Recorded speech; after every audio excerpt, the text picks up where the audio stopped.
বন্ধুরা, আশা করি তোমরা খুব ভালো আছো। আমি দীপান্বিতা, আমিও খুব ভালো আছি।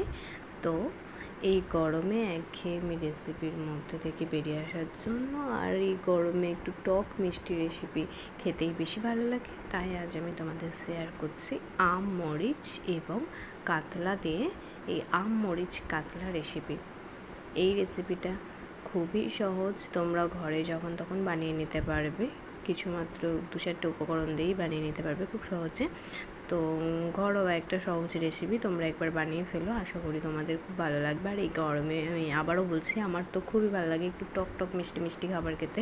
আর এই গরমের জন্য একটু টকটা তো দরকার শরীরে। তো তোমরা একটু এই রেসিপিটা বানিয়ে ফেলো। তো আমি দেখিয়ে দিচ্ছি। আমি প্রথমে মাছগুলো নুন হলুদ এবং গোলমরিচ গুঁড়ো মাখিয়ে ভেজে নেব মাছগুলোকে। নুন হলুদটা আমি আগে থেকেই মাখিয়ে নিয়েছি। তো তারপর এদিকে নিয়ে নিয়েছি গোটা পেঁয়াজ 2টো আর রসুন 5টা আর 2টো কাঁচা লঙ্কা, এটা একটা পেস্ট বানিয়ে নেব। তো আমি মাছগুলোকে এবার ভেজে নিচ্ছি নুন হলুদ এবং গোলমরিচ মাখিয়ে।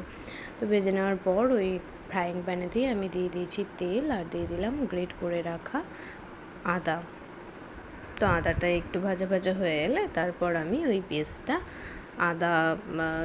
রসুন পেঁয়াজ এবং কাঁচা লঙ্কার পেস্টটা আমি দিয়ে দিচ্ছি। আর আদাটা তো ফ্রাই করে নিলাম একটু।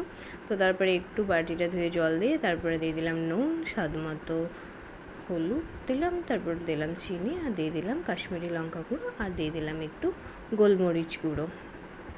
তো তারপর এবার আমি মশলাটাকে ভালো করে মিক্সড করে নিচ্ছি। আর এদিকে নিয়ে নিয়েছি একটু ফেটানো দই। তো মশলাটাকে কষিয়ে নেওয়ার পর আমি দিয়ে দিচ্ছি ফেটানো 2 চামচ দই।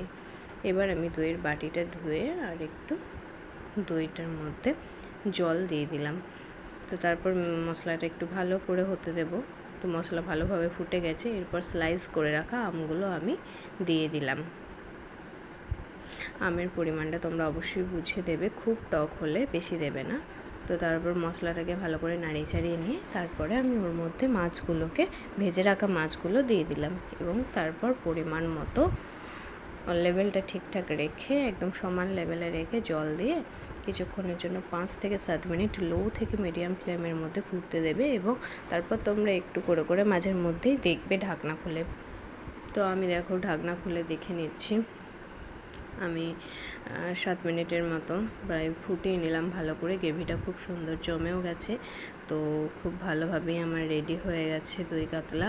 তো তোমরা এইভাবে অবশ্যই একবার ট্রাই করো, আশা করি খুব ভালো লাগবে। আমগুলোও সেদ্ধ হয়ে গেছে, আমার তো অসাধারণ লাগে আর আমার বরেরও খুব ভালো লাগে খেতে এটা। আর এই গরমের জন্য খুবই